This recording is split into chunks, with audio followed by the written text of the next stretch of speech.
What if I told you your entire future, your wealth, your peace of mind, your destiny is being stolen in the first 10 minutes of your day? Not by someone else, not by the government, not by fate, but by you through a habit so subtle, so common, so underestimated that most people never realize it's the reason they're stuck, broke, unfocused, and spiritually starved. You see, the first battle of the day doesn't happen at the office, on the road, or in some big meeting. It happens the moment your eyes open. And if you lose that first battle, the rest of the day and eventually your life starts slipping through your fingers. Let me show you the one morning habit that doesn't just improve your life.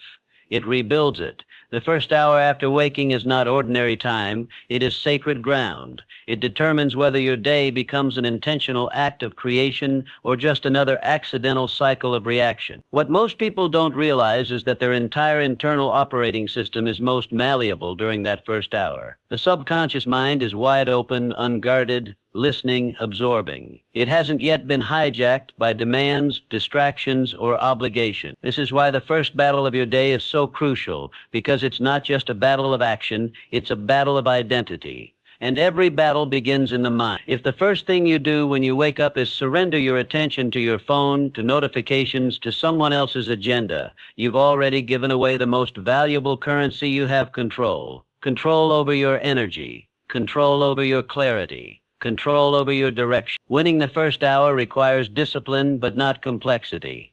It doesn't ask for perfection, it asks for intention. It begins with ownership, the deep, conscious decision that your life is worth commanding, that you will not stumble blindly into another day, letting other people's chaos become your compass. You must guard that first hour like a lion guards its den. You don't allow noise into it. You don't let the shallow replace the sacred. You rise, not just physically, but mentally, with a sense of purpose burning quietly beneath your thoughts. You create space to hear yourself think. You give time for your vision to reawaken. You remind yourself why you cannot afford to sleepwalk through life. This hour is where confidence is built. It's where clarity is sharpened. It's where resilience is rehearsed in private long before it's tested in public. Those who ignore this hour wonder why they feel behind, anxious, always catching up. Those who master it, however, begin to feel their days bend toward them. Their minds stop chasing and start creating. This hour is where separation begins, between those who drift and those who dominate, between those who react and those who rise, between those who wait and those who win. Most people treat the morning as a warm-up, but when you learn to win the first hour, you don't warm up, you take off. There's a silent war being waged every morning, a war between your purpose and your programming. And for most people, the first casualty is their mind. They open their eyes, and before they even take their first deep breath, they're already consuming messages, headlines, notifications, updates, an endless stream of noise that instantly floods their consciousness and drowns their ability to think independently. The tragedy is they don't even realize it's happening. They think it's normal. But what's common isn't always right. The most successful, most grounded, most self-directed people in the world share one hidden habit. They refuse to touch the world before they touch their mind. They don't allow outside voices to hijack their focus. They don't permit digital chaos to be the first energy they absorb, because they understand a simple, timeless truth.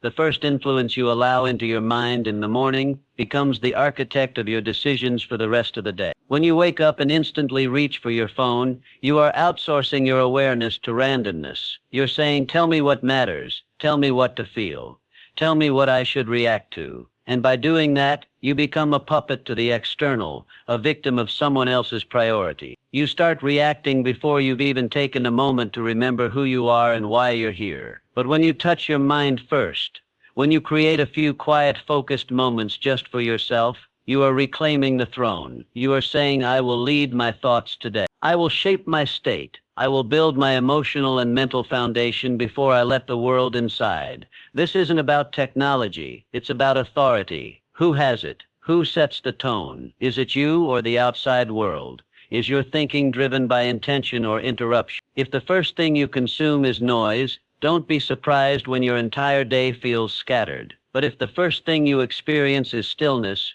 reflection, and deliberate mental focus, then you begin your day with sovereignty. You train your mind to obey your will. You establish a mental fortress that makes you unshakable throughout the day. Before the world speaks to you, speak to yourself. Before you take direction from anything external, set your internal compass. You were not born to drift aimlessly through your days, reacting to whatever the world throws at you. You were born with the capacity for direction, for design, for dominance over your own path, but only if you begin each day with a clear and definite desire. The average person wakes up with no target, no focus, no internal fire. They shuffle into the morning hoping motivation will find them. But those who shape extraordinary lives don't wait for motivation, they summon it through purpose. A definite desire is not a wish, it's not a vague hope. It's a specific emotionally charged aim that you decide belongs to you before it ever becomes real. And when you start your morning with that desire front and center, something remarkable begins to happen. Your mind starts to organize itself around it. Your actions begin to bend in its direction. Your thoughts begin to filter what matters and discard what doesn't.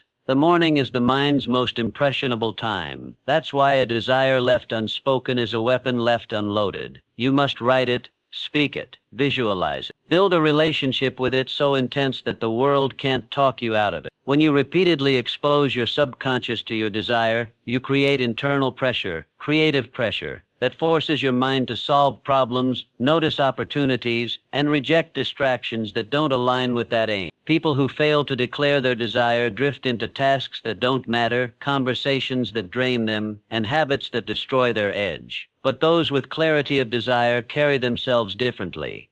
They walk into rooms with presence. They move through obstacles with conviction. They act with urgency because they know exactly what they're chasing. Desire is not weakness. It's not selfish. It's your internal compass. Without it, you become easy to manipulate, easy to distract, easy to defeat. But with it, you become powerful beyond measure. You can endure discomfort, outlast resistance, and persist when others quit. Because you're not just existing, you're chasing something real. A definite desire gives your day a spine. It gives your mind a mission. And it gives you the emotional voltage to turn ordinary moments into fuel for an extraordinary life.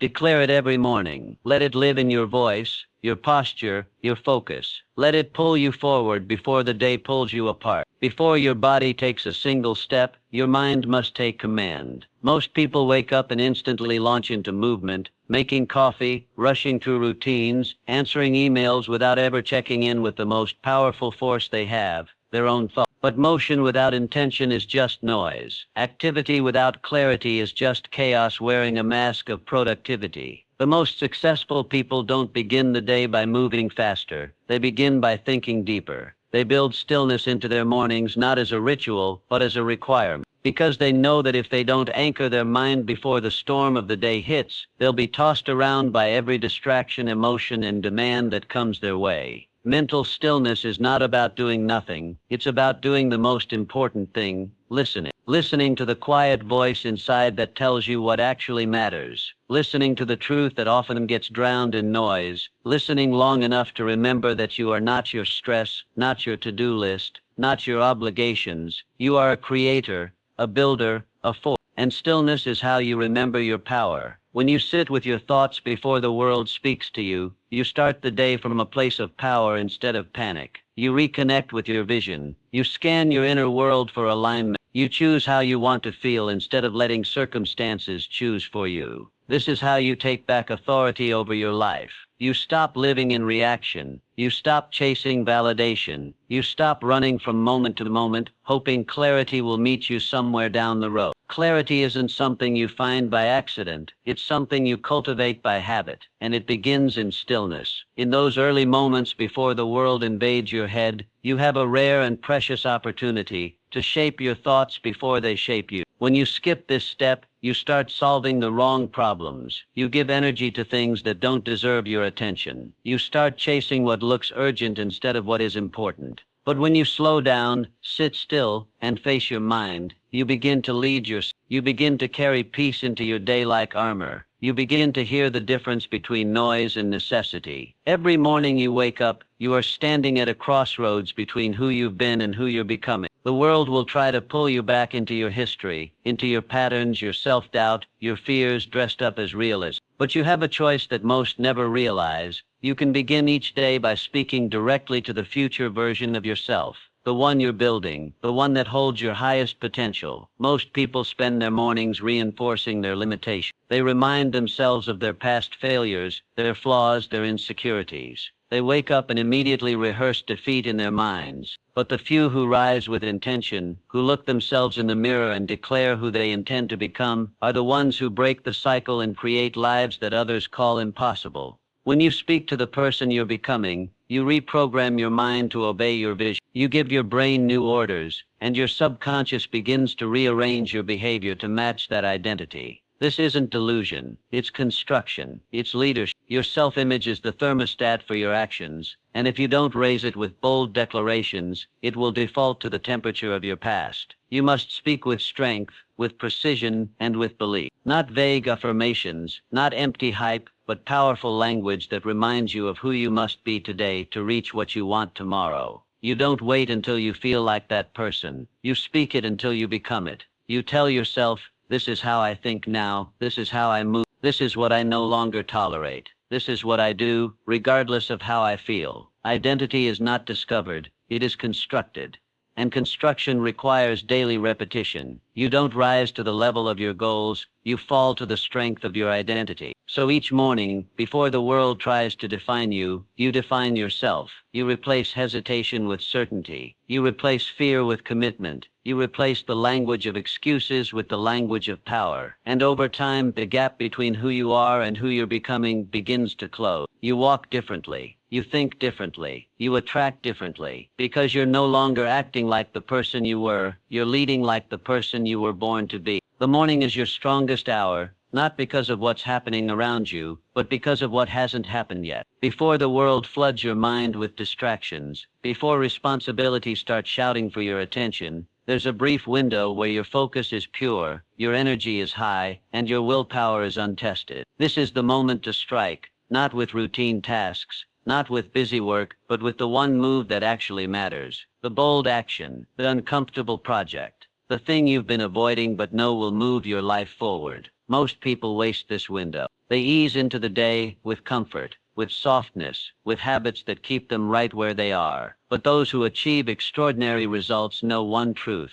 Discipline is easiest when the day hasn't had a chance to wear you down yet. And that's exactly why you must do the hardest, most important thing first. What you choose to do in your first productive hour is a direct reflection of your priorities. If you start with the urgent, the easy, the reactive, you're building your day on. But if you start with the task that demands your full presence, your full courage, your full intensity, you anchor yourself in purpose. It trains your mind to understand that you don't follow feelings, you follow mission. The hardest thing is rarely what you feel like doing. It's the call you're dreading, the workout you want to skip, the decision you've been putting off, the strategy that requires deep thought. But it's exactly that resistance that signals its importance. The thing you resist most in the morning is usually the thing that will reward you the most if you face it. When you choose to do the hard thing first, you create momentum. You generate inner power that compounds through the rest of your day. You move into your afternoon already carrying the pride of progress. You've done what others postpone. You've made a deposit into your future before most have even decided what to wear. And here's the truth most never want to admit. It's not talent that separates winners from the. It's the willingness to face what's uncomfortable when it's easiest to avoid it. When you wake up and attack the mountain before the world distracts you with pebbles, you train yourself to become the kind of person who does what must be done, no matter the mood, no matter the